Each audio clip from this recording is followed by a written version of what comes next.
Mesdames, Mesdemoiselles, Messieurs, bonjour. Si vous le voulez bien, nous allons commencer tout d'abord par parler des conflits sociaux. En effet, ce matin, la physionomie de la capitale, de Paris, a été nettement modifiée par la grève du métro. Il y a eu de nombreux embouteillages. Une seule consolation, le beau temps qui a permis la marche à pied. La circulation aérienne a elle aussi été perturbée par une grève des techniciens. François Gault, naturellement tout cela apporte beaucoup de gêne pour les usagers et en plus les Parisiens ne comprennent pas très bien la raison de cette grève. Est-ce que vous voulez nous les expliquer? Oui, c'est exact. D'abord, il faudrait donner un chiffre. Il y avait ce matin 43 rames sur 400 qui fonctionnaient, ce qui était à peu près environ 1 sur 10. Et on a vu beaucoup de Parisiens prendre leur vélo pour se rendre à leur travail. Sur les lignes de banlieue, il y avait des transports de remplacement. Les autobus roulaient normalement, mais comme vous l'imaginez, ils étaient pris d'assaut. Mais la question est motive de la grève. Il y a 3 motifs principaux. D'abord, les congés annuels. Depuis juin 1968, les agents du métro bénéficiaient de 29 jours ouvrables par an.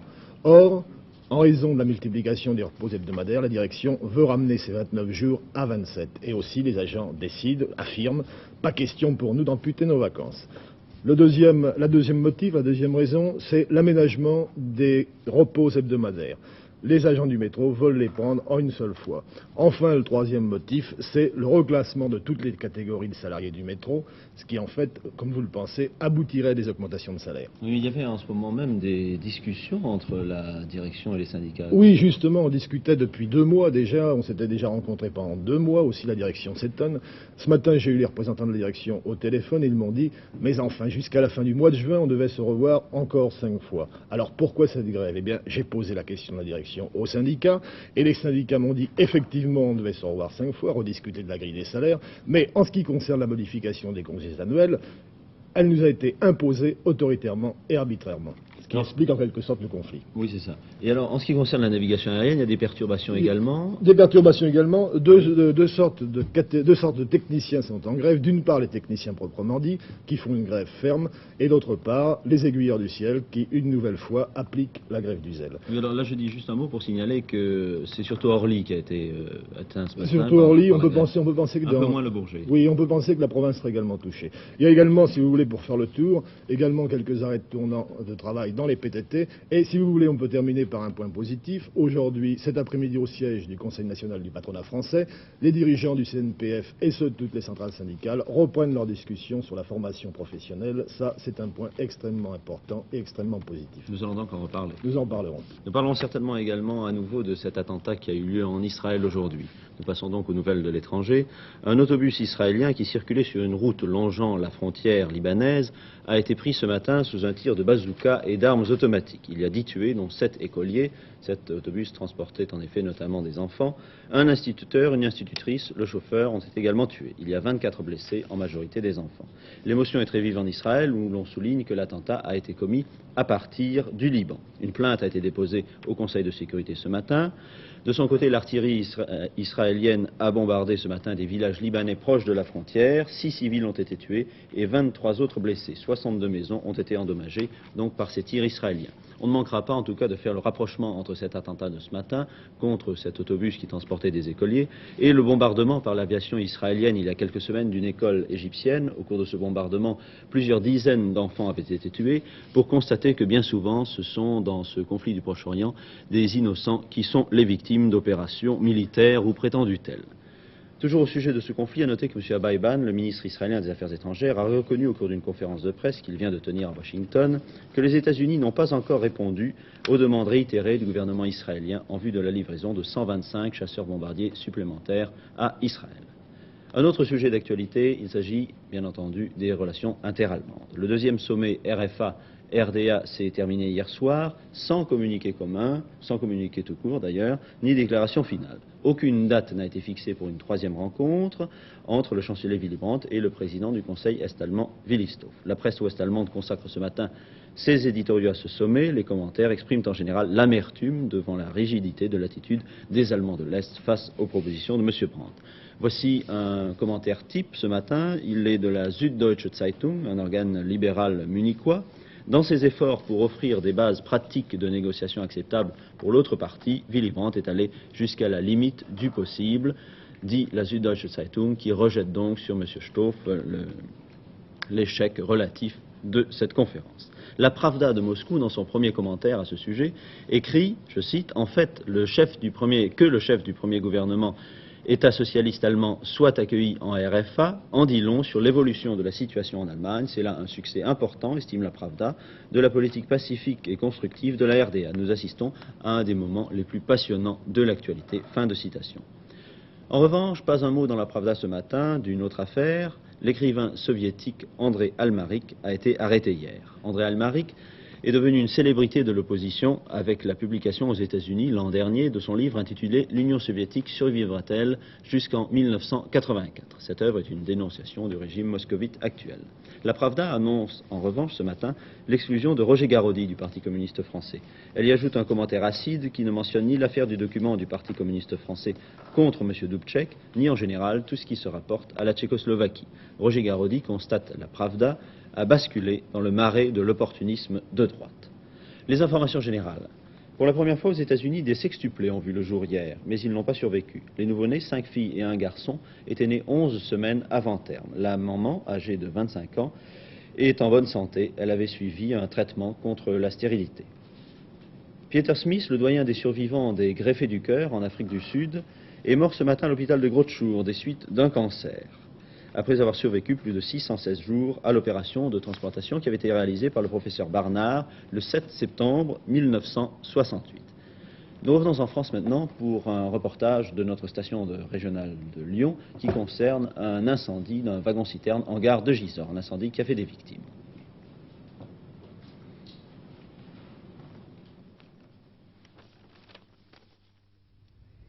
Minuit. Plusieurs explosions réveillent Givors à une vingtaine de kilomètres de Lyon. À 500 mètres de la gare de Givors, 8 wagons-citernes sont en feu. Les secours arrivent presque immédiatement. Une maison au bord de la voie ferrée est entièrement détruite. 2 heures plus tard, les pompiers avaient écarté tout danger. Mais pendant plusieurs heures, il a été impossible de s'approcher du lieu de l'accident. Les caténaires ont fondu littéralement. Cela donne une idée du degré de chaleur de l'incendie. Comment l'accident a pu se produire, M. chef de gare? L'accident, d'après les premières constatations, est dû à une rupture de l'axe d'un essieu. Alors il y a eu un déraillement? Il y a eu un déraillement. Et les wagons ont été traînés depuis le pont, environ sur 150 mètres. Et les étincelles ont provoqué l'inflammation du carburant. C'est-à-dire que sur les 8 wagons, il y avait des wagons avec de l'essence dedans, puis des wagons avec du fioul? À première vue, on pense qu'il s'agit de 5 wagons de super et de 3 wagons de gasoil, de fioul lourd. Et c'est le super qui s'est enflammé, évidemment. Mais l'accident s'est produit très près de la gare de Givors. Nous sommes à 500 mètres près de la environ. ville, finalement. Très près de la ville, oui. Très près de la ville. Ça aurait pu être beaucoup plus Ça aurait catastrophique. pu être plus grave, évidemment. Les dégâts matériels sont très importants. Le trafic sur la ligne est bien entendu interrompu. Les pompiers sont encore sur place, ils refroidissent les wagons couchés sur la voie. L'incendie a fait des blessés. Il y avait des locataires dans la maison qui a brûlé. Ils ont sauté par les fenêtres de l'immeuble. Une vieille dame, une voisine, est même morte d'émotion. Vos parents sont propriétaires de la maison qui a brûlé? Ouais. Alors, le réveil a été très brutal. Hein. Ouais, bien sûr. Et il y a combien de locataires dans la maison? 5 locataires. Et là, il y en a 2 qui ont été blessés, mais le mari et la femme, ça fait 4 qui ont été blessés.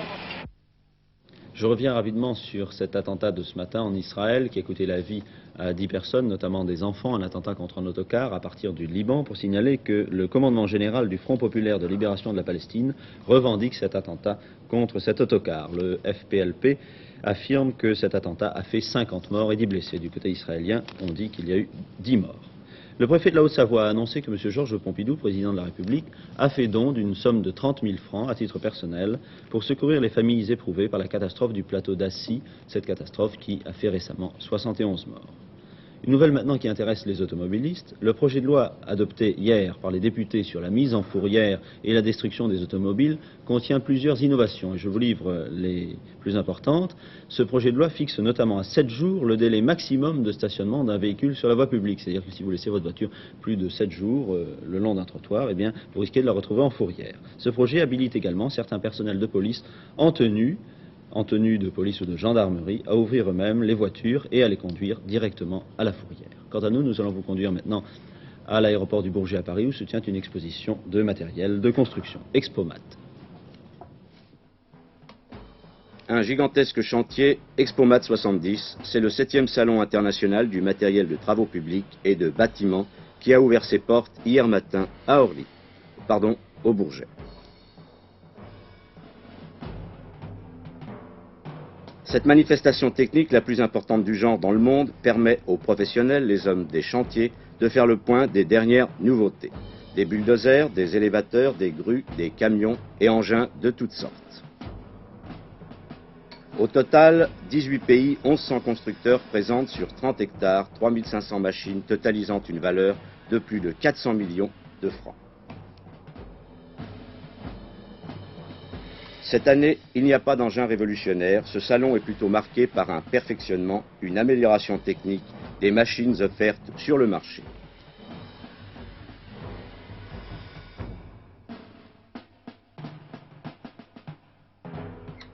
Mais la vedette d'Expomat, la voici. Poids 140 tonnes, taille 14 mètres, tour de hanche 28 mètres. C'est la plus grande pelleteuse hydraulique du monde.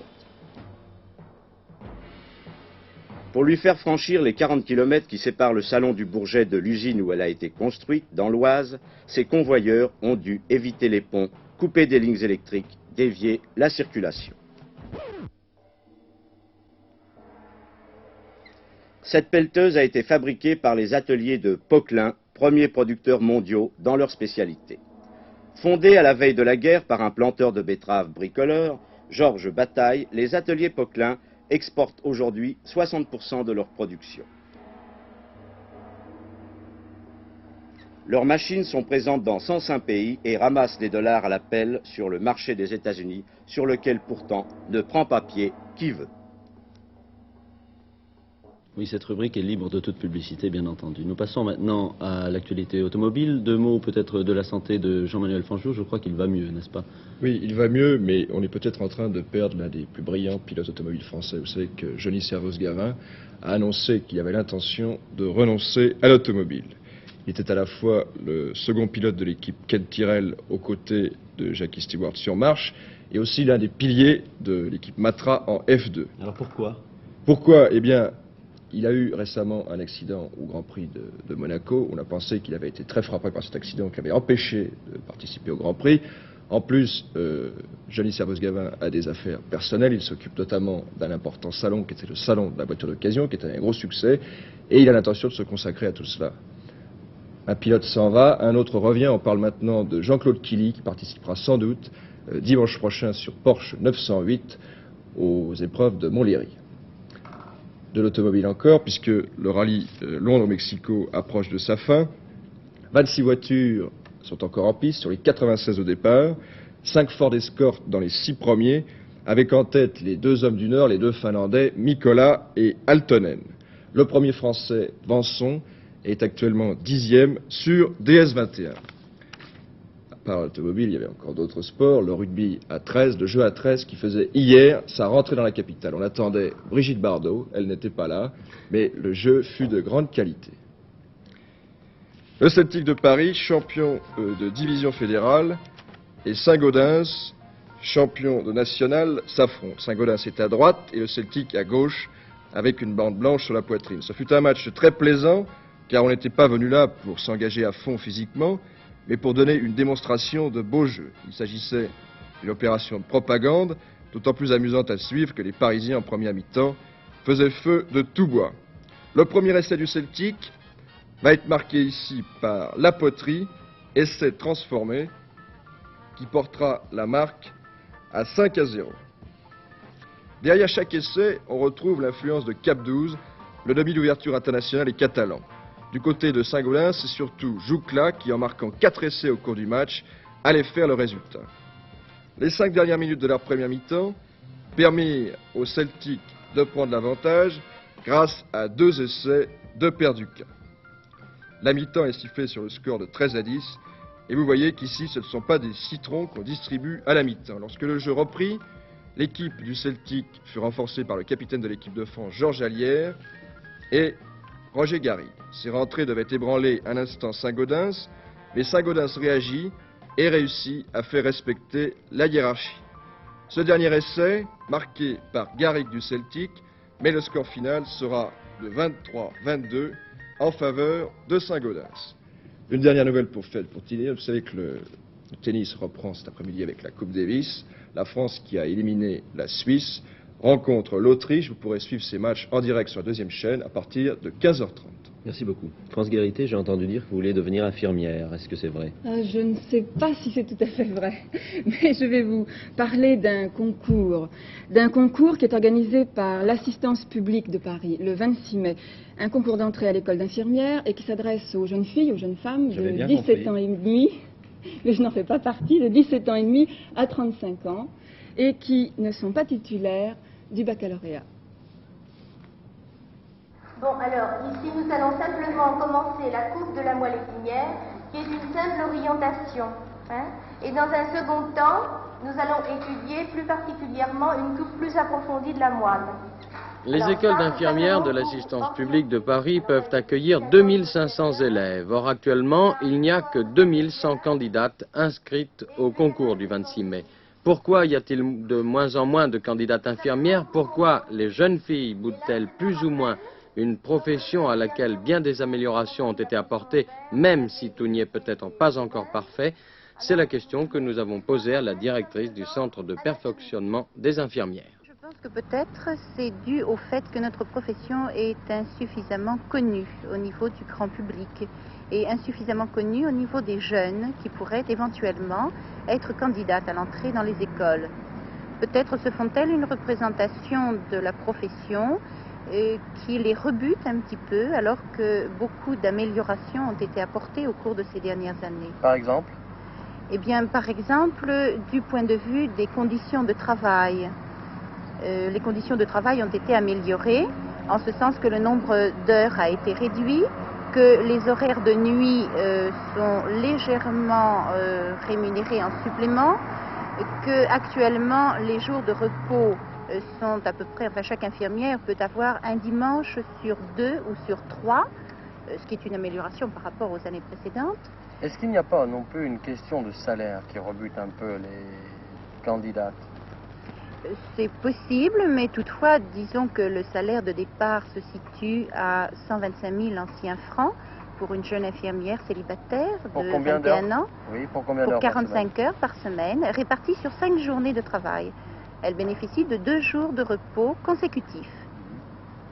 Et en fin de carrière, une infirmière dépasse 200 000 anciens francs. Les études durent combien de temps? Les études actuellement durent 2 ans. Et nous allons progressivement vers des études en 3 ans, nous l'espérons. À l'assistance publique, nous faisons déjà une expérience de 3e année d'études. Et ces études sont entièrement gratuites? Ces études sont entièrement gratuites. La scolarité est gratuite. Le logement est gratuit pour les élèves qui demandent à être internes dans les écoles. L'uniforme est gratuit. Les élèves bénéficient d'une tenue de ville également et une petite indemnité mensuelle leur est versée à titre, disons, d'argent de poche. En contrepartie, ces élèves s'engagent bien entendu à remplir un contrat, à signer un contrat, s'engagent à travailler pendant une durée minimum de 5 ans pour l'administration. Les inscriptions à ce concours peuvent être adressées au Bureau de l'enseignement et du développement à l'assistance publique, 4 rue Saint-Martin à Paris. Je crois que vous le répétez. Oui, je répète. Assistance publique, 4 rue Saint-Martin, Paris. Bureau de l'enseignement et du développement. Bien, un événement annuel dans la banlieue sud de Paris, le Salon de Montrouge, 15e du nom. Jean-Pierre Anquery nous le fait visiter. À noter en particulier une 30aine de toiles de Picasso. Salle de fête de la mairie du Montrouge, vous êtes accueillis par quelques chants a cappella du 16e, n'en soyez pas trop étonnés. Le Salon de Montrouge s'y tient jusqu'au 31 mai. On y joue Molière, Beaumarchais, Musset, Marivaux. On y fait entendre Rameau et de la musique ancienne. Une section est consacrée au décor de théâtre, à des costumes,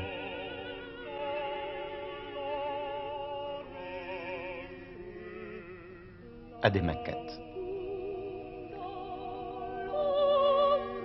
Une autre présente un choix de sculptures et de peintures contemporaines. Elle se prolonge par un hommage à Picasso, qui a vécu à Montrouge pendant la guerre de 14 à 18. Une 30aine d'œuvres qui s'échelonnent entre 1959 et 1970 et dont certaines sont exposées pour la première fois. Là, nous avons surpris le quatuor Morane en pleine répétition et notre caméra a fixé pour vous quelques équivalences entre cette musique Renaissance et l'enfant terrible de la peinture d'aujourd'hui.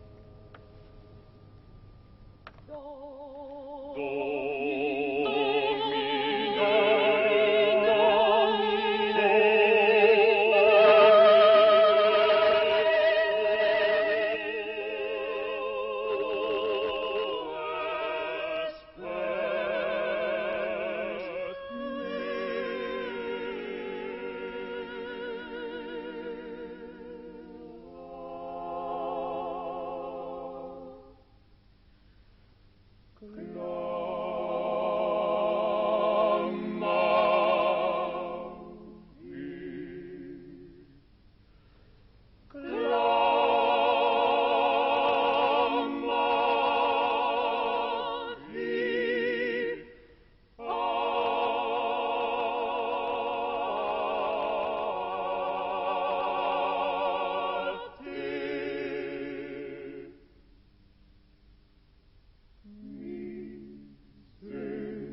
Isis Lamy nous présente la mode d'été que Saint-Laurent a créée pour ses boutiques.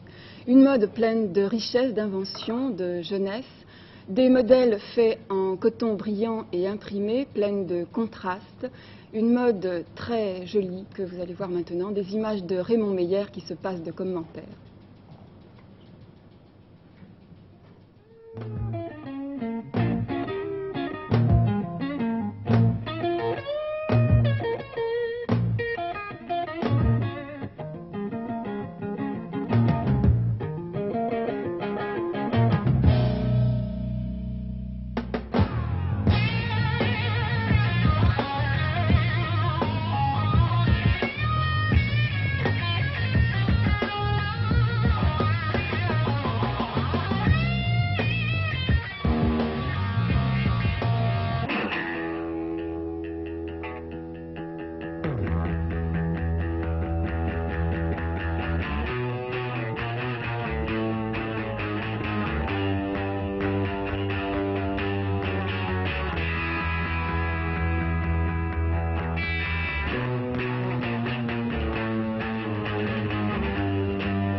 These are their words of my life, since it was cut down the middle by love.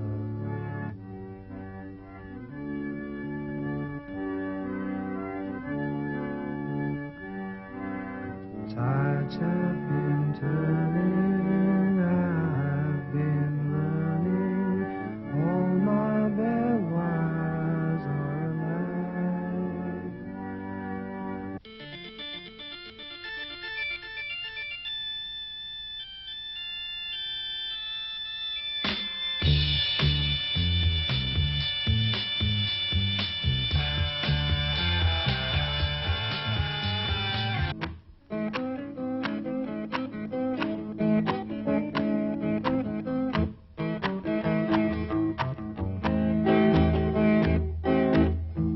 When I first started to hope on, boy,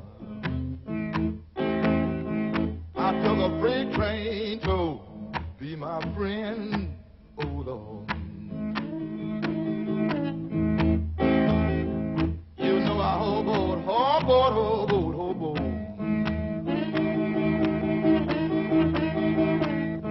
Hoboed along, long with my home, oh Lord.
Vous avez noté au passage certainement les accessoires créés également par Saint-Laurent.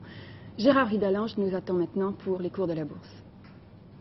Eh bien, après le jeudi noir, je crois qu'on peut employer ce terme sur l'ensemble des marchés financiers hier. Aujourd'hui, je vous dis tout de suite, il y a eu une reprise encore modérée, très nuancée, mais enfin, il semble que tout de même, il y ait un fond de résistance à cette baisse. Hier, la bourse de New York a encore continué à baisser, près de 15 points en ce qui concerne l'indice Dow Jones, qui est le baromètre de la bourse de New York, qui est le baromètre de Wall Street. Les échanges se sont accrus, on a échangé là-bas 13 millions de titres contre 9 millions la veille. Le président de la bourse de New York a été reçu par le président Nixon. La conversation a duré 40 minutes, nous disent les dépêches, et le président a donné des assurances sur les possibilités d'expansion de l'économie américaine, et il a surtout affirmé sa volonté d'enrayer l'inflation aux États-Unis. Cette inflation est réelle, puisque en avril, la hausse du coût de la vie a progressé de 0,6%, et si cette hausse se maintenait, eh bien cela représenterait une hausse de plus de 7%, très exactement de 7,2% sur une année entière du coût de la vie, ce qui évidemment est le signe même de l'inflation. Quoi qu'il en soit, aujourd'hui donc la bourse est meilleure, mais tout de même il y a encore des baisses et surtout les transactions sont peu nombreuses.